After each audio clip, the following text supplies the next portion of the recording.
Morning students. Today we are starting second chapter of computer. Chapter name is operating system.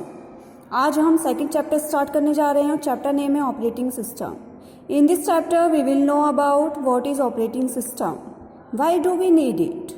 History of operating system, kinds of operating system, functions of operating system, roles of operating system. Okay तो इस chapter में हम operating system के बारे में deeply जानेंगे, deeply discuss करेंगे. So let's watch this video carefully. तो ऑपरेटिंग सिस्टम क्या होता है? अब देखिए, सपोज करिए जब आप कंप्यूटर चलाते हैं, जब आप अपना पीसी यूज़ करते हैं तो आप कोई भी इंस्ट्रक्शंस देते हैं तो कंप्यूटर उसको इजीली गेट कर लेता है और उसका आपको आउटपुट दे देता है. ठीक है, तो ये सब कैसे हो रहा है? इतने इजीली वर्क. आप जब माउस को स्क्रीन पर घुमाते हैं तो माउस मूवमेंट करता है. ठीक है, आप कोई भी इंस्ट्रक्शंस देते हैं तो जो हमारा पीसी है वो उसको आसानी से ले लेता है. तो कोई भी आपको कोई भी इंफॉर्मेशन सेव करनी होती तो वो सेव हो जाती है परमानेंट टाइम के लिए. तो ये सब किस वजह से होता है?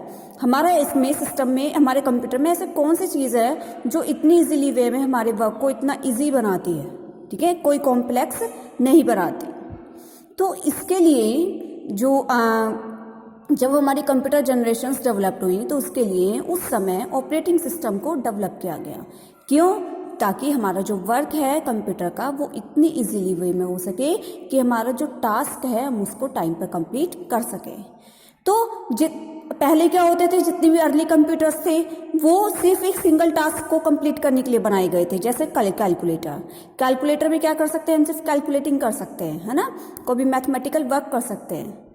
तो उस समय ऑपरेटिंग सिस्टम ऐसा नहीं था कि हर कंप्यूटर में ऑपरेटिंग सिस्टम था. ऑपरेटिंग सिस्टम तो बहुत समय बाद डेवलप किए गए. तो ऑपरेटिंग सिस्टम इस मॉडर्न ऐसा नहीं है कि इस मॉडर्न ज़माने में डेवलप हुए हैं. ये डेवलप तो काफ़ी टाइम पहले हो गए थे, लेकिन इतने टाइम पहले भी नहीं हुए थे कि हर कंप्यूटर में ऑपरेटिंग सिस्टम मिलता हो.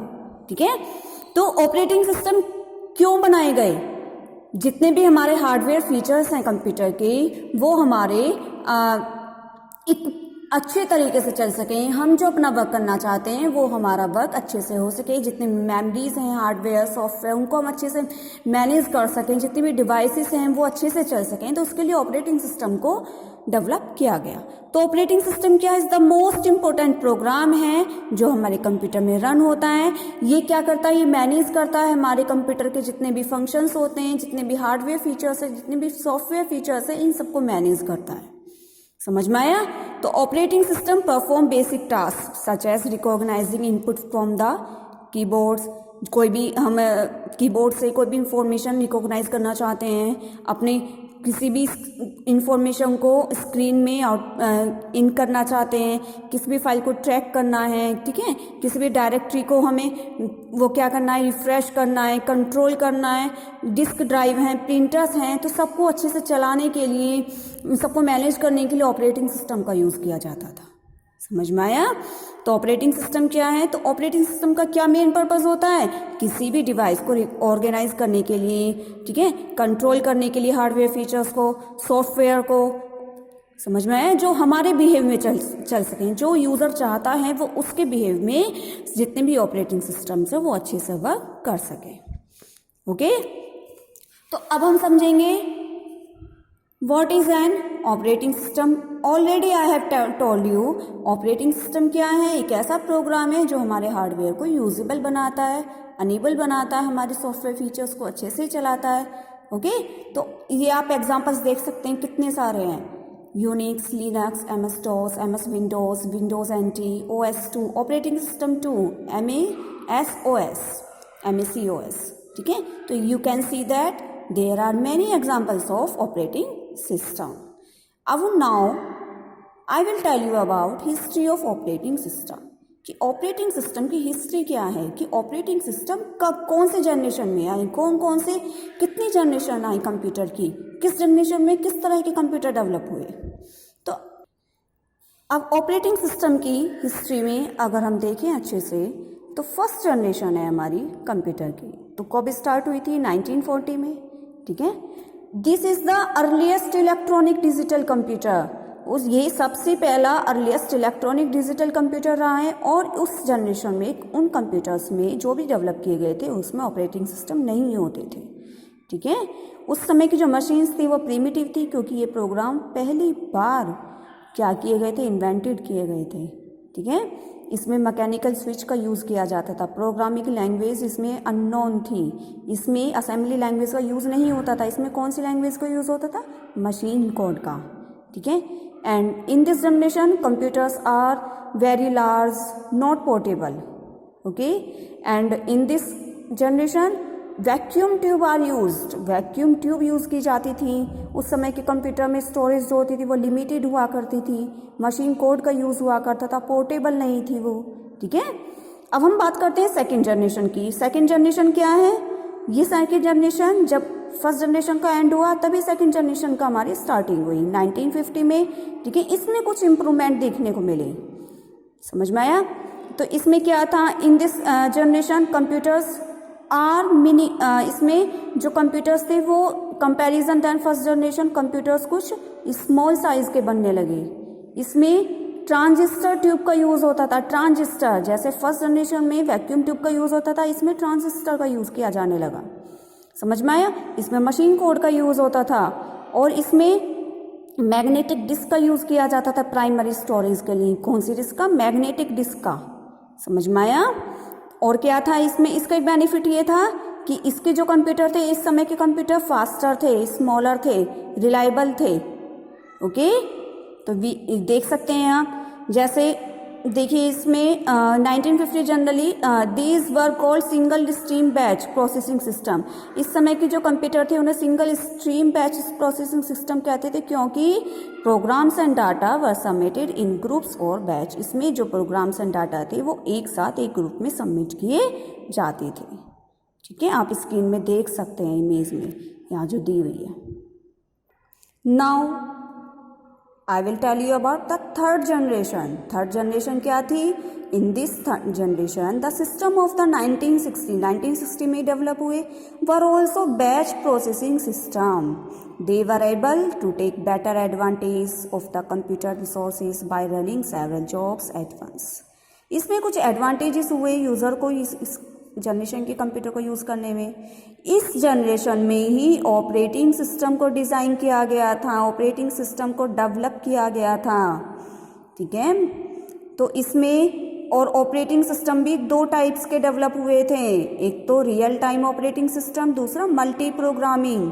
ये दो तरह के इसमें क्या यूज ऑपरेटिंग सिस्टम को डेवलप किया गया था। ओके, और इस जनरेशन में इंटीग्रेटेड सर्किट्स का यूज़ किया जाता था। ठीक है, मैग्नेटिक डिस्क का यूज़ किया जाता था सेकेंडरी स्टोरेज के लिए। सेकेंड जनरेशन में तो मैग्नेटिक डिस्क का प्राइमरी स्टोरेज के लिए यूज़ करते थे, लेकिन थर्ड जनरेशन में मैग्नेटिक डिस्क जो थी उनका यूज़ किस लिए किया जाता था, सेकेंडरी स्टोरेज के लिए। ऑपरेटिंग सिस्टम डेवलप किए गए, हाई लैंग्वेज यूज़ किए गए इसमें। ठीक है, अब इसमें जितने भी हमारे कंप्यूटर्स थे वो मिनी कंप्यूटर थे, मिनी। ओके, मिनी कंप्यूटर्स बनाए गए इसमें छोटे साइज के, कंपैरिजन देन सेकंड जनरेशन। इसमें जो भी यूज़र था जब इस टाइप के कंप्यूटर्स को यूज़ करता था तो उसको बहुत एडवांटेजेस होते थे। एक तो उसका टाइम सेविंग होता था, जो इंफॉर्मेशन वो गेट करना चाहता है कम टाइम में वो उसको आसानी से मिल जाती थी। बहुत सारे फीचर्स उसको देखने को मिले। ठीक है, बहुत सारे फीचर्स ऐसे थे जो उसके वर्क को बहुत ईजिली वे में, हमारे वर्क को बहुत ईजिली वे में क्या करते थे, रेस्पॉन्ड करता था ये कंप्यूटर। ठीक है, और उस समय के कंप्यूटर की प्रोडक्टिविटी जो थी वो भी बहुत अच्छी थी, समझ में आया। तो ऐसी है हमारा next fourth generation with the large development of LSI, large scale integration कहते हैं इन्हें। ठीक है, सर्किट्स यूज़ की जाती थी इसमें। और इस जनरेशन में पर्सनल कंप्यूटर का यूज़ किया गया। पर्सनल कंप्यूटर जो आजकल के आप देखते हैं माइक्रो कंप्यूटर, बहुत छोटे छोटे साइज़ के, एकदम पतले पतले से। ठीक है, माइक्रो प्रोसेसर यूज़ की जाती थी इसमें। पर्सनल कंप्यूटर का डेवलपमेंट किया गया। हाई लैंग्वेजेस यूज़ की जाती थी जैसे C++, DBMS होता है डाटाबेस मैनेजमेंट सिस्टम। ठीक है, माइक्रो प्रोसेसर यूज़ की जाने लगी। Large scale integrated circuits use किए जाते थे इसमें, समझ में आया। तो देख सकते हैं आप, there are more advantages in this generation. तो इस माइक्रो प्रोसेसर टेक्नोलॉजी क्यों थी? Evolve to the point to the it became possible to build desktop computer powerful. अपने कंप्यूटर को पावरफुल बनाने के लिए माइक्रो प्रोसेसर चिप का यूज किया जाने लगा। ओके, तो next we will study about functions of operating system. अब फंक्शंस के बारे में हम डिस्कस करते हैं। फंक्शंस क्या थे इसके? It manages all the hardware and software resources of the system. ये हमारे हार्डवेयर एंड सॉफ्टवेयर जितने भी हमारे रिसोर्सेज थे सिस्टम के, उनको मैनेज करता था, रिफ्रेश करता था इन ए डेस्कटॉप कंप्यूटर। ठीक है, जितने भी मेमोरीज हैं, डिस्क स्पेस हैं। It provides stable consistent way of application to deal with the hardware without having to know all the details of the hardware. जितने भी ये क्या करता था? स्टेबल प्रोवाइड करता था, यानी कि जो भी हमने एप्लीकेशन अपने कंप्यूटर में लिखी है, जो भी एप्लीकेशन हमने अपने कंप्यूटर में दी है, वो हमारी कहाँ सेव होती है? परमानेंट मेमोरी में, रैम में। ठीक है, तो ये उसको क्या करता था? मैनेज करके चलता था। The first task managing the hardware and software resources. इसका फर्स्ट टास्क जो होता था वो होता था हार्डवेयर एंड सॉफ्टवेयर रिसोर्सेज को मैनेज करना। Is very important as various program and input method complete the attention of the CPU. CPU के जितने भी फंक्शंस होते थे, सीपीयू के जितने भी हार्डवेयर फीचर्स है, वो उनको भी मैनेज करके चलता था। ठीक है, तो operating system plays the role of good parent. वो हमारे कंप्यूटर के गुड पेरेंट की तरह अच्छा वर्क करता है। ओके, तो समझ में आया? एक गुड पेरेंट की तरह वर्क करता है, सिक्योर करता है हर एप्लीकेशन को कि हमारे हार्डवेयर में जितने भी एप्लीकेशंस हैं वो सिक्योर्स हैं, यूज़र को कोई भी इसमें प्रॉब्लम नहीं आती है।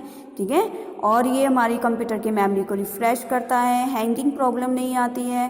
ठीक है, प्रोवाइड करता है consistent application interface. Is specially important if there are more than one a particular type of computer using the operating system. अगर हम कंप्यूटर सिस्टम में, अगर हम अपने कंप्यूटर में ऑपरेटिंग सिस्टम यूज़ करते हुए बहुत सारी एप्लीकेशंस हमने खोल रखी है, तो ये उनमें कंसिस्टेंसी प्रोवाइड करता है। ठीक है, हैंगिंग प्रॉब्लम नहीं आती। समझ में आया? तो अब हम बात करते हैं टाइप्स की। Types of computer system, operating system. देख सकते हैं आपको, मैंने आपको पहले ही बताया था कि ऑपरेटिंग सिस्टम कब डेवलप हुए थे? थर्ड जनरेशन में। टू टाइप्स के, एक तो रियल टाइम और दूसरा मल्टी प्रोग्रामिंग। तो रियल टाइम ऑपरेटिंग सिस्टम क्या है? किस तरह के ऑपरेटिंग सिस्टम इसमें डेवलप हुए, तो इसको डिस्कस करते हैं। Real time operating systems are used to control machinery, scientific instruments and industrial system. तो रियल टाइम ऑपरेटिंग सिस्टम्स होते हैं, उनका यूज़ अपनी मशीन को कंट्रोल करने के लिए, जितने भी साइंटिफिक इंस्ट्रूमेंट्स हैं उनको कंट्रोल करने के लिए, इंडस्ट्रियल इंस्ट्रूमेंट को, इंडस्ट्रियल सिस्टम को कंट्रोल करने के लिए बनाए गए। The main objective of real time OS is there quick and predictable response to events. जो भी इवेंट्स हम अपने कंप्यूटर में सेव करते हैं, जो भी इवेंट्स हम करना चाहते हैं, वो उसका हमें क्विकली रिजल्ट देता था। ठीक है, उनकी ड्राइव अच्छी होती थी, शेयरिंग डिज़ाइन बहुत अच्छा था, टाइम शेयरिंग डिज़ाइन। समझ में आया? तो आप देख सकते हैं कि रियल टाइम ऑपरेटिंग सिस्टम कितना अच्छा था। ओके, दूसरा है मल्टी यूज़र। मल्टी यूज़र के लिए बनाए गए। मल्टी यूज़र क्या होता था? इस टाइप के ऑपरेटिंग सिस्टम में जो मल्टीपल यूज़र्स होते थे, वो अपने सेम टाइम में, वन से टाइम, बहुत सारे टास्क को एक्सेस कर सकते थे। ठीक है, तो सिंगल यूज़र ऑपरेटिंग सिस्टम क्या आता है? वो only one user but may allow multiple programs to run at the same time. Okay, तो multi user operating system allows many different users to task advantage of computers resources simultaneously। तो इसमें क्या होता था कि बहुत सारे यूज़र्स को ये अलाउ करता था, प्रोवाइड करता था अपने बहुत सारे टास्क को कंप्लीट करने में। ठीक है, सेकंड है सिंगल यूज़र मल्टीटास्किंग। इसमें क्या होता था? यूज़र एक ही होगा लेकिन वो अपने बहुत सारे टास्क को कंप्लीट एक सेम टाइम कर सकता है। ओके, तो इसमें one program to be running at a time from the point of view human time scale. This is the type of operating system most people use on their desktop and laptop computers today. Okay, जैसे आजकल हम जब computer use करते हैं तो बहुत सारी हम वो खोल कर रखते हैं टास्क को, ठीक है। Single user single task, a single tasking system has only one running opening program, ठीक है। The name implies this operating system is design to manage the computers so that one user can effectively to do thing at a time. इसमें single user होगा और single task ही complete होगा एक बार में, okay. अब हम डिस्कस करते हैं ऑपरेटिंग सिस्टम के क्या क्या रोल हैं, आपको बता चुकी हो। इसमें कितने सारे सेंस में ये अपना टास्क कंप्लीट करता है। प्रोसेसर को मैनेजमेंट करता है, मेमोरी मैनेजमेंट करके चलता है, डिवाइसेस मैनेजमेंट करता है, स्टोरेज मैनेजमेंट करता है, एप्लीकेशन इंटरफेस को, यूज़र इंटरफेस को, ये इतनी सारी कैटेगरीज में अपना रोल कंप्लीट करता है, ओके। समझ में आया। प्रोसेसर जितने भी माइक्रो प्रोसेसर हैं, इसमें जितनी भी एप्लीकेशंस है, प्रोसेसर्स हैं, ये इन सबको क्या करके चलता है, मैनेज करता है, इनके फंक्शंस को प्रॉपरली तरीके से रिफ्रेश करता है। और जितनी भी मेमोरीज है हमारी, हार्ड डिस्क, ये सब जितनी भी मेमोरीज है, रैम रोम, ये इन सबको मैनेज करता है। डिवाइस मैनेजमेंट जितनी भी स्कैनर हैं, जैसे हमारा इसका रिकॉर्डर है, स्कैनर है, प्रिंटर है, ये इन सब को भी मैनेजमेंट करता है, okay. Now I will tell you about how to operating system works. अब हमारा ऑपरेटिंग सिस्टम वर्क कैसे करता है भाई, ठीक है, ये भी तो जानना बहुत ज़रूरी है ना हमारे लिए। तो ऑपरेटिंग सिस्टम वर्क तब करेगा जब हम इसको सबसे पहले अपने कंप्यूटर में इंस्टॉल करेंगे, चाहे वो हम Linux, Unix, Windows, MS Windows, कोई तो हमें इंस्टॉल करनी पड़ेगी ना अपने कंप्यूटर में। अब मान लो हम सीधे MS वर्ड में काम तो नहीं कर सकते, मुझे कोई लेटर टाइप करना है, मैंने उसको MS वर्ड ओपन कर लिया, MS एक्सेल में कोई शीट बनानी है, ठीक है, तो हम डायरेक्टली किसी भी एप्लीकेशन को यूज़ नहीं कर सकते before installing the operating system. Operating system we have to install. तो जितनी भी हम एक्टिविटीज़ करना चाहते हैं वो सब कहाँ होती है, हमारी ऑपरेटिंग सिस्टम में होती हैं, PC में होती हैं। तो उसके लिए हमें पहले क्या करना होगा, we can fire off the name of our chosen OS। हमें सबसे पहले अपना OS सेलेक्ट करना है कि हम कौन सा ऑपरेटिंग सिस्टम इंस्टॉल करना चाहते हैं, क्रोमियम का, विंडोज, लिनक्स, ठीक है। When the power to a computer is turned on, the first program that runs is usually a set of instruction kept in the computer. और फिर जो हम अपना इंस्टॉल करना चाहते हैं उसका नेम आता है, उसको सेलेक्ट करते हैं, ठीक है।